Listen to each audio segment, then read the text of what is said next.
आप सभी को नमस्कार। आज मैं आप सभी के समक्ष गीता सार की कुछ बातें लेकर आई हूँ कि श्री कृष्ण ने गीता में बताया है कि अच्छे लोगों के साथ हमेशा बुरा क्यों होता है। तो श्रवण करते हैं। आपने महसूस किया होगा कि जो लोग अच्छे कर्म करते हैं वो सदैव परेशान रहते हैं और वही लोग जो बुरे कर्म करते हैं वो खुशी से रहते हैं। अच्छे कर्म करने वाले यह सोचकर परेशान होते हैं कि आखिर उन्हें इतनी परीक्षा क्यों देनी पड़ रही है, जबकि जो अधर्म की राह में है वो खुश है और जिंदगी का मजा उठा रहे हैं। अगर आपके मन में भी ये सवाल आया है तो आज हम आपको इसका जवाब देंगे। ये वो जवाब है जो भगवत गीता में लिखा है और श्री कृष्ण ने अर्जुन को दिया था।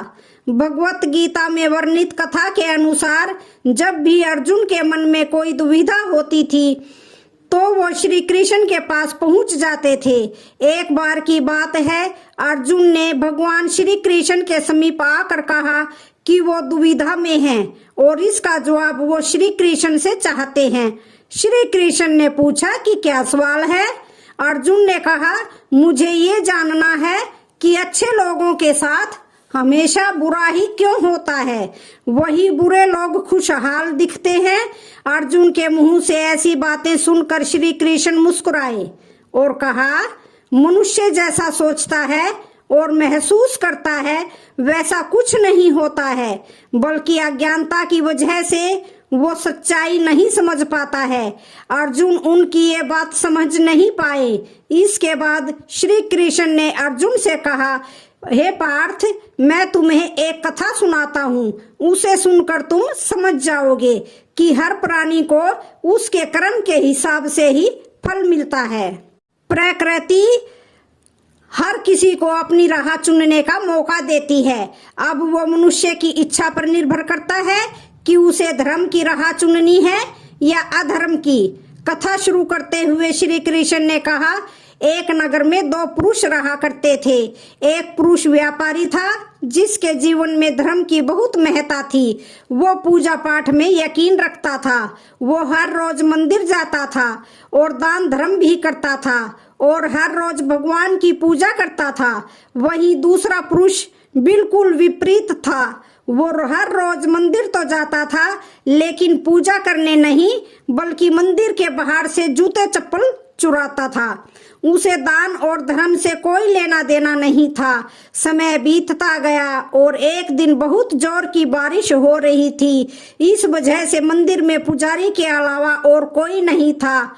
ये बात जब दूसरे पुरुष को पता चली तो उसने कहा कि ये सही मौका है मंदिर का धन चुराने का। पंडित से नजर बचाकर उसने मंदिर का सारा धन चुरा लिया। उसी समय धर्म कर्म में विश्वास रखने वाला व्यक्ति भी मंदिर पहुंच गया। दुर्भाग्य से मंदिर के पुजारी ने उसे ही चोर समझ लिया और चिल्लाने लगे। वहां लोग इकट्ठे हो गए और उसे बहुत मारा।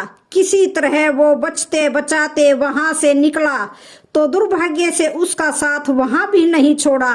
मंदिर के बाहर वो एक गाड़ी से टकरा गया और घायल हो गया।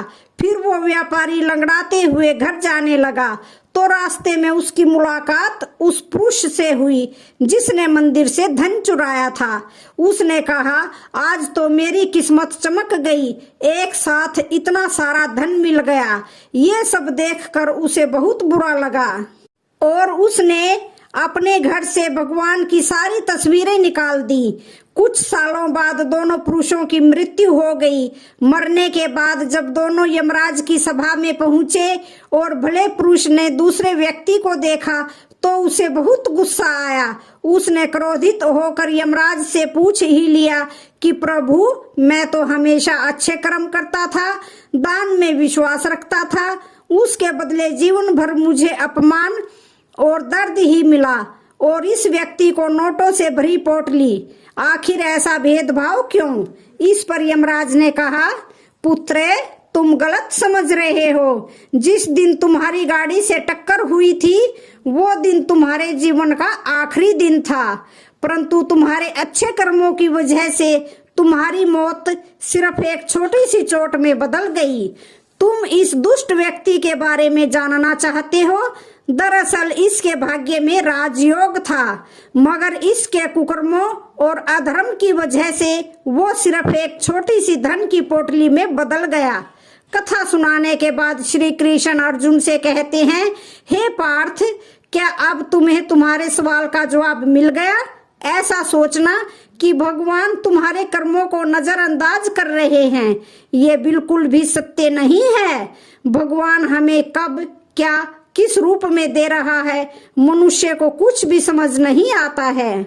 लेकिन यदि आप अच्छे कर्म करते रहें तो भगवान की कृपा हमेशा बनी रहती है। इसलिए अपने अच्छे कर्मों को बदलना नहीं चाहिए, क्योंकि उसका फल हमें इसी जीवन में मिलता है। इसलिए मनुष्य का फर्ज है कि वो हमेशा अच्छे कर्म करते रहें, क्योंकि श्री कृष्ण ने गीता में भी बताया है कि किसी के द्वारा किया गया कर्म बेकार नहीं जाता है, चाहे वो अच्छा कर्म हो या बुरा कर्म हो। तो आज की कहानी का यहीं पर समापन होता है।